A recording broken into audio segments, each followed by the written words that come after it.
ആ ചേട്ടാ എണീറ്റോ? ആ പിന്നെ വാടകയുടെ കാര്യം ഒന്ന് ഓർത്തോണേ. ഇന്നാണ് ലാസ്റ്റ് ഡേറ്റ്. കഴിഞ്ഞ 2 മാസം ഞാനാ കൊടുത്തേ. ഞാൻ കൊടുത്തേക്കാം. ഓക്കെ, ഞാൻ കൊടുത്തേക്കാം.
ചേട്ടാ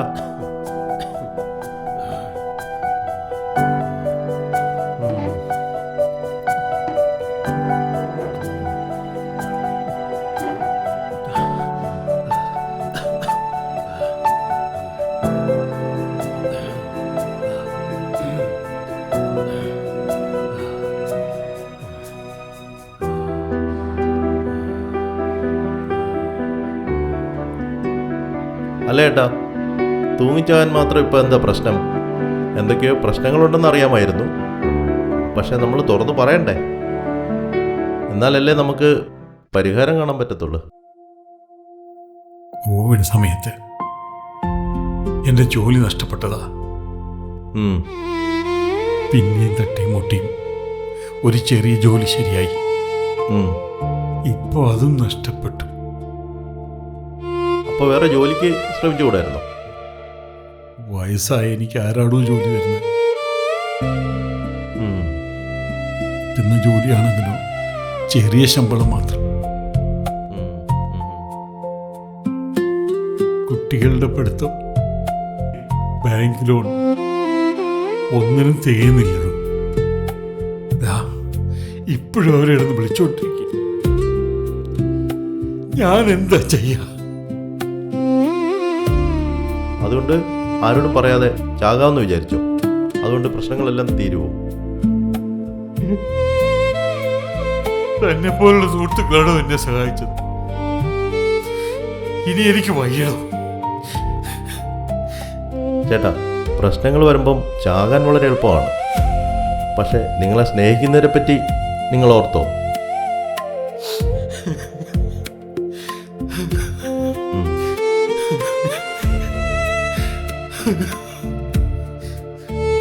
പോട്ടെ, ഒരു ബുദ്ധിമോശം സംഭവിച്ചു. തൽക്കാലം ഒരു ചെറിയ കമ്പനിയിൽ ജോലിക്ക് കയറാം. എൻ്റെ കമ്പനിയിലൊരു വേക്കൻസി ഉണ്ട്. വലിയ സാലറി ഒന്നുമില്ല, ഒരു സെയിൽസ്മാൻ്റെ വേക്കൻസിയാണ്. 8,000 കിട്ടും സാലറി. അതുപോലെ 8,000?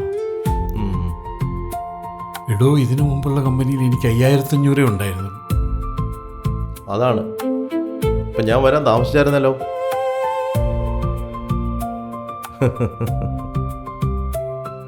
അതെ, നമുക്കെന്തെങ്കിലും പ്രശ്നങ്ങളുണ്ടാകുമ്പോൾ നമ്മൾ കൂട്ടുകാരോട് തുറന്ന് സംസാരിക്കണം. എന്നാലല്ലേ അതിന് പരിഹാരം കാണാൻ പറ്റത്തുള്ളൂ. അതിനൊക്കെ എവിടെ സമയം? ഇവിടെ എല്ലാവരും ഫോണിൽ തോണ്ടിക്കൊണ്ടിരിക്കുമല്ലേ. ആരും പരസ്പരം കണ്ട ചിരിക്കത്തില്ല, മുഖത്ത് നോക്കത്തില്ല, സംസാരിക്കത്തില്ല. എന്താ ചെയ്യുക? എല്ലാവരും ഇങ്ങനെയാണ്. ഇത്രയും കാലം ഒരു വെയിലത്ത് ഉടുതുണിയില്ലാത്തവനെ പോലെ നിന്നവനാണോ ഞാൻ തന്നെ ഒന്ന് കെട്ടിപ്പിടിച്ചോട്ടെ.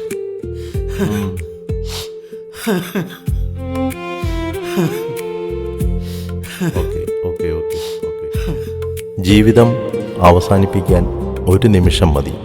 എന്നാൽ ജീവിതം മാറ്റാൻ ഒരു നല്ല സുഹൃത്ത് മതി. ഈ കഥ ഇവിടെ അവസാനിക്കുന്നില്ല. ഒരാളോട് തുറന്ന് സംസാരിക്കുന്നിടത്താണ് പുതിയ അധ്യായം തുടങ്ങുന്നത്.